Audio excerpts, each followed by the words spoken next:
Hello, everybody, and thanks for joining me after the coffee break. I know it's a hard time now to, come to the stage again and so on. But today, I'm going to try to talk a bit about the ZKPs. There is a lot of hype about that and so on. Yesterday, we had a panel, which was a bit more technical. Today, we want to zoom out, give a high-level overview, okay, what's kind of the currently here and what's kind of the future. So, talking about ZK Buzz, what this is about and so on, the current state of tech, and what kind of awaits us in the future. But first, something about me. Currently, I'm leading Space Shard, which is ZK Venture Builder. What that means is we incubate projects internally, and then we spin them out in separate companies, new companies and products and so on. I was a core dev back in the day in Ethereum Foundation. That was like 2017, 18, and so on. That's when I kind of first touched upon this ZK tech through something that's called Socrates. Socrates is this toolbox for ZK scenarios and so on, but we'll touch base a bit later on that. Also, I was the CEO of Shard Labs, which is mostly focused on DeFi-related stuff and so on, and co-founded basically Near Balkan Hub, which I'm also proud that we can incubate kind of teams and help them kind of build inside the blockchain system. But yeah, in full honesty, just your average degen with high score, I think, on the degen score. But this is kind of a thing we like to explore, try to do new stuff and so on. So that's kind of the idea of this whole journey. Let's start with the blockchain trilemma. Maybe going before that, obviously, how many of you know about optimistic rollups? How many of you have used optimistic rollups? Okay, who used ZK rollups, any kind of ZK rollups? Okay, it's fine. So in general, this kind of tech is optimistic rollups, especially is kind of here for a year and a half. There is a lot of emphasis on that. And then now, ZK rollups are maturing and so on. The main issue kind of with the whole blockchain stack is that usually blockchains are really secure and basically, decentralized, but they're not really scalable. As we can see on this kind of graph, usually in Web 2 system, in traditionals, we have really secure and scalable systems. But how do we reach all of three of those? Well, ZK may be the solution to the blockchain trilemma, and we are going to dig deep into that. So, obviously, when we look at the past, Starkware was founded in 2018, so this is like 5-year-old kind of company that was started. We had StarkX, which is kind of a specific app rollups for specific use cases. How many of you have used Sorare or Immutable or DivaDX or anything like that? Okay, we have a couple of hands. So did you feel like the user experience was kind of Web 2? You would go there, you wouldn't feel the complexity of blockchains and so on. And on the other hand, with MetaMask and the whole Ethereum stack to this day, you have to have a PhD to download the wallet, save the mnemonic and so on. But if you want to reach kind of that grand, billion adoption, basically billion users on blockchains, we need to simplify the UX. And StarkX is one of those examples how it can be done with the blockchain magic at the background securing the thing. Obviously, evolution of the app-specific chains was into Starknet, which is a generalized, basically, ZK rollup with its own language and so on. The important part here is it's not EVM compatible, which comes with its pros, but also its cons, which, we will figure out through a couple of years if this was a good kind of way to go or not. Then we have basically Matter Labs, which also started building these kind of things. I remember there was a Gitcoin grant round when I first used this ZK magic back in the day, ZK Sync Lite. I remember we had to bridge to layer 2. It cost a lot of basically gas and so on, but once we were there, it kind of worked.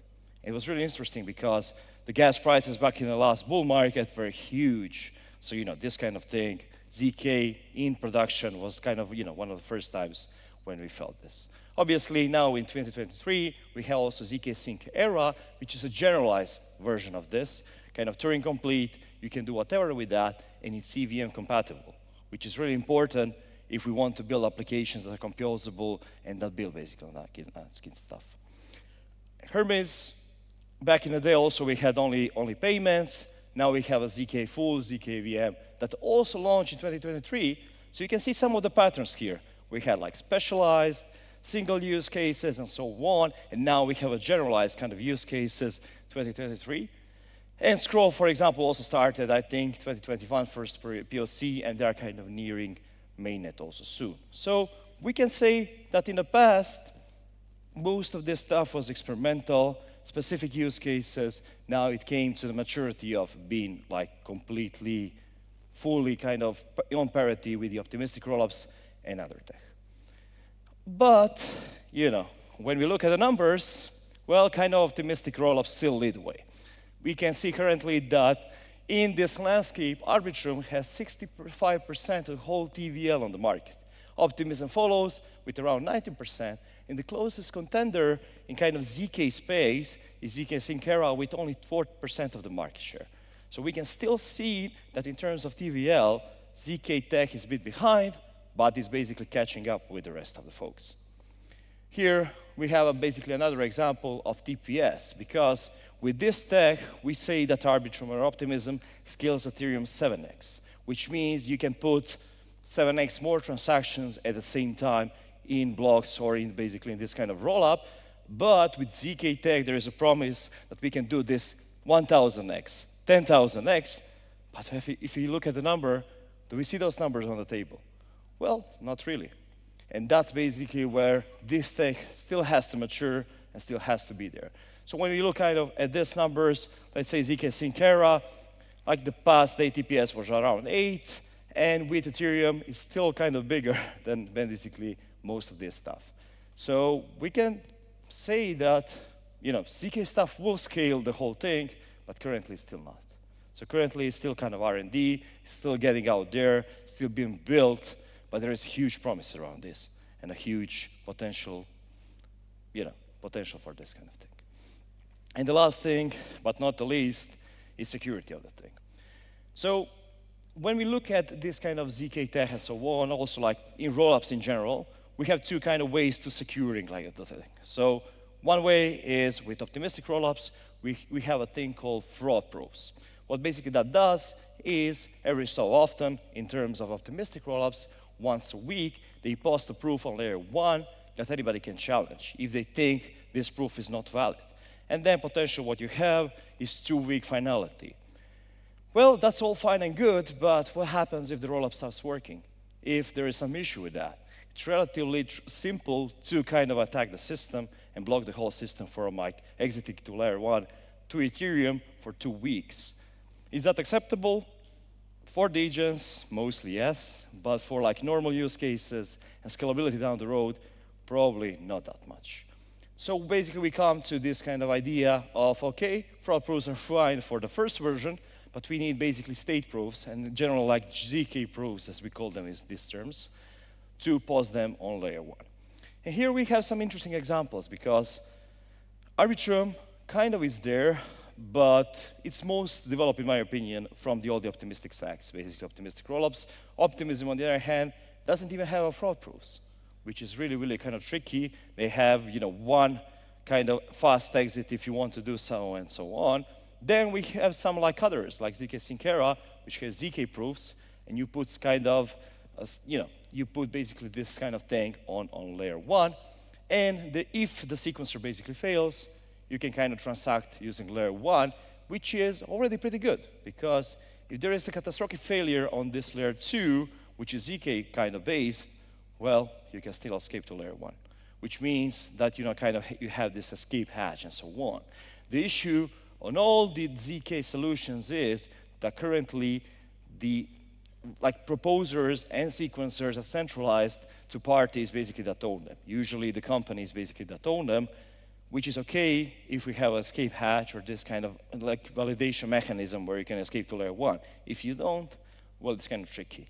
Comparing to the landscape, here we have like interesting example of DLDX, so which kind of works on StarkX, but has this like force escape mechanism that you can kind of jump on layer 1 if something catastrophic happens. Just to explain to the bigger audience, if you didn't use DYDX, so basically it's an order book. It's mostly off-chain. You do off-chain matching and so on. Once basically trade is settled, that's posted to their kind of StarkX specific app rollup and eventually finalized basically on Ethereum. And that way, you inherent security of Ethereum on this kind of layer 2s. For the user, they don't see the complexity of it, and it's really amazing. Also, for example, Sorare, which is kind of this fantasy football thing where you can kind of play with a thing, you never see a wallet. Even when you top up, like you want to buy something, you top up with a credit card, but they kind of do the thing for you in the background, build your wallet and so on. And these kind of applications are what is going to bring us to billion users and to mass market, and not, remembering mnemonics, private keys and stuff, and like writing down to the paper. But to conclude basically this, Starknet kind of also has like storage proofs, but doesn't have an escape mechanism and doesn't have kind of a backup option for the validation failure. In terms basically of kind of how mature is this tech, we are at the point, okay, it's kind of in production, but it's mostly testnets that are tested in production. So we basically test in prod in these kind of things. So future, obviously, we basically can expect maturing of the ZK VM stack a lot. There are a lot of contenders there that are trying to build this kind of ZK VM compatible tech out there. The thing is, there is some overhead to that. The question also is, there are like different kind of compatibility with EVM, and how do you do that? So we'll see basically, what will happen. Like future is clear, but obviously it's not. So, we'll see who will win or who will not be there. But obviously, on the other side, we have much more ZK VMs, which are not Ethereum compatible. With Validium, which is basically non-private ZK tech, we have Starknet, StarkX, Polygon Maiden, and some others. There's a lot of privacy solutions kind of arising, like Aztec, Aleph Zero, Aleo, and some others, because this is one of the most interesting parts of the stack and what basically can be built here. There's also some gaming stuff that's happening. This is like one of the interesting examples basically is this Madara, which is a substrate-based sequencer. So what guys took is they took this substrate palette, built a sequencer into it, and now you have a fully working layer 3. So we are not no more talking about layer 2s, we are talking about layer 3s, layer 4s, layer 5s down in the future. When you think about it, when we talk about, okay, which layer do we use, do we even care? For the user, it's important that these apps works and that basically applications they use are kind of there and that they work and not what kind of stack that we use. But for us in this infrastructure phase, where this is still not a mature tech, we'll talk about some of the infra stuff probably for the next year or two. Hopefully, a bit shorter than that. Obviously, we mentioned some of the challenges, like escape hatch. You can't exit to layer 1 if something like happens, like catastrophically, the whole system stops and so on. Decentralization of sequencers. So one of the big issues with sequencers is we have trusted sequencers on the side of the companies who are running them. So we're kind of back to AWS. You go to Amazon, you ask them to run a full node for you, but how do you know this is kind of run properly? How do you know they are adding your kind of transaction into it? Why do you trust them? Well, we'll have to decentralize that part of a stack if we want this to be trustless system and not trusted. Also, parallelization of proving. So we mentioned something that's called state proofs. So basically what we do, we have a layer 2, and then we zip that thing and post just basically a state proof on layer 1. Which means that if I, for example, in case of Starknet or ZK Sync, interacted with the same app for 10 times in a period of, let's say, 12 hours, only difference between the first and the last transaction, the state difference, will be posted on layer 1. And that basically adds as a compression mechanism, and we can store much less stuff on layer 1, inherently giving a cheaper gas cost on layer 2. Also, obviously, there kind of one of the things is, if we kind of transact on layer 2, there is this thing called volition, which is off-chain data availability, basically. So you don't store state on-chain on the ZK rollup, but you store it off-chain in a data availability committee. And this can reduce the gas cost for the user additionally, because usually the gas cost on layer 1 that this kind of rollups pay, not more than 90% of those costs is kind of in this state that you post on layer 1. So when we think in terms of gas cost on Ethereum currently, let's say you have smart contract interaction that costs $50, you get the reduction of 10x if you use like ZK rollup. You get additional reduction in cost, or 100x on top of that, if you use this potential evolution and stuff. Obviously, it's not a clear kind of solution for everything. For security stuff where you need state of on-chain and so on, like DeFi and so on, this won't help a lot, but maybe for gaming and some other stuff it will. We'll see like new use cases, maybe cloud computing 2.0 or some others are also potentially basically huge for this. So, we'll see what will happen. Anyways, on top of that, there is also issue of composability. I think, a lot of you here know about the old Ethereum like roadmap of fully sharding both execution and state. Well, that's kind of been migrated and outsourced to R&D, basically, of those kind of things, to this kind of rollups. And currently, Ethereum is rollup-centric roadmap, basically. We have all these things that will make cheaper kind of gas cost for storing rollup state on layer 1. So the issue there is, let's say we have Ethereum, then we have ZK Sync, we have Starknet, we have Scroll, and so on. So what kind of basically happens between those rollups? How do we communicate? Do we go through Ethereum? Do we build bridges in between them?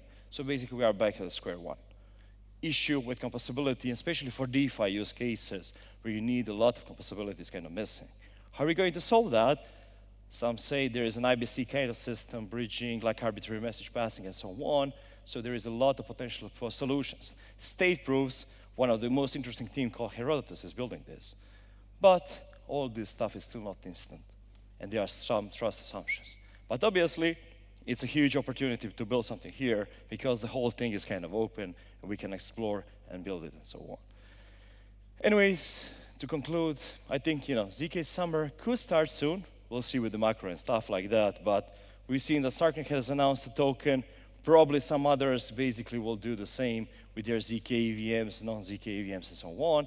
So if the macro kind of gets a bit better than currently it is, maybe in 2024 we'll see ZK Summer. What do you guys think? Probably not. Thanks a lot for this.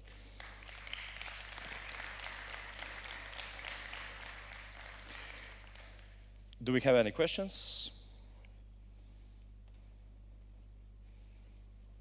I don't see anything, so if you see somebody. Okay, all good then. Thanks a lot for this.